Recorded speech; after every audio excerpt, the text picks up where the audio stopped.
Shalom alecheim. In this video, I am going to explain about a great Jewish personality, Moshe HaNebiyy, Moses the prophet.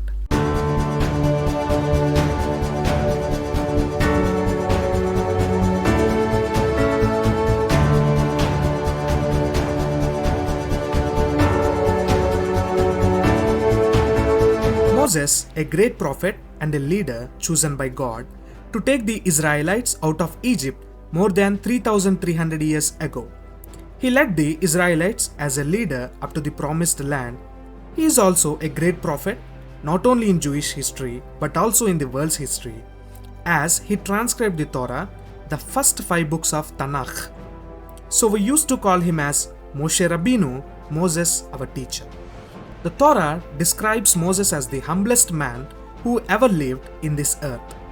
Hashem called him as a faithful servant, and he is the only prophet with whom Hashem talked face to face in a way that had never happened before and would never happen again. Moshe's birth and his life was quite interesting. Moses was born in Egypt on the 7th of Adar in the year 2368 from creation, that is 1393 BCE. At that time, the Israelites were slaves to Pharaoh and subjected to many harsh decrees. Moshe was the third of Jochebed and Amram's 3 children. And his brother Aaron was his senior by 3 years, and his sister Miriam was older by 6 years. Amram, father of Moshe, was a prominent leader of the tribe of Levi and is referred to the greatest of generation in the Talmud. Fearing the birth of a leader who would take the Israelite slaves out of Egypt, Pharaoh decreed that all the Israelite boys be drowned. Moses' mother and sister were midwives. Midwife is the person who trained to assist women in childbirth. And they bravely disregarded the cruel edict. When Jochebed gave birth to a son, which is 3 months early, she hid him at home until he was 3 months old, and she could not hide him no longer. Then Jochebed put her son in a waterproof basket and set him afloat in the river Nile. While his sister watched, the little boy was retrieved from the river by the Pharaoh's daughter Bithia, who then raised him in the palace. She named him Moshe, which means drawn out. Moses had many other names according to various Jewish texts. The Midrash tells us that he had more than 10 names, the most famous among them being Avigdor, Tovia, and Ekutiel. The word Moshe consists of 3 letters, Mim, Shin, and He. These are the same letters which are seen in the word Hashem, the word which is used for God. If we put the name of Moshe before the mirror, we can read it as Hashem in the mirror.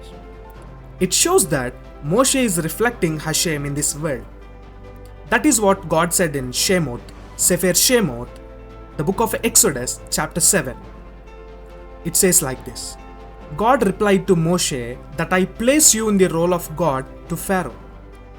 In Hebrew, Vayomer Adonai el Moshe, Re'eh netatikha Elohim le Pharaoh. Moses loved his people as God loved them. After the sin of golden calf, God told Moses that he intended to wipe out the Jewish people and rebuild his nation from Moses. In response, Moses asked God to remove his name from the Torah. How could Moses give up his portion in the Torah, which he was so deeply connected to, for the sake of a people who had just performed idolatry, which is the most serious of sins? Because Moses' connection to his people, including the greatest sinners, ran even deeper than his connection to Torah. Here we have to note one thing. God, in many of the situations, he used to say, I'll wipe these people and I'll kill them. But Moshe said to God, Lord, don't let your anger destroy your people. You brought them out of Egypt with great power and strength. But if you destroy our people, the Egyptians will say, God planned to do bad things to his people. That is why he led them out of Egypt. He wanted to kill them in the mountains. He wanted to wipe them off the earth. So don't be angry with your people. Please change your mind. This is what Moshe replied to God. Don't destroy them. Please change your mind.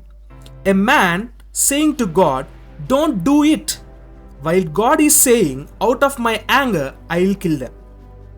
Here, God is behaving like a human and Moses is behaving like God. We have to understand one thing here clearly. Hashem sometimes behave like us in order to bring godliness out of us. Now, God is behaving like human Moshe, and now Moshe is behaving like divine God. This is what God expected from Moses. Now, Moses is loving the people of Israelites as God loved them with unconditional love. That's why he dared to say, remove my name from the Torah.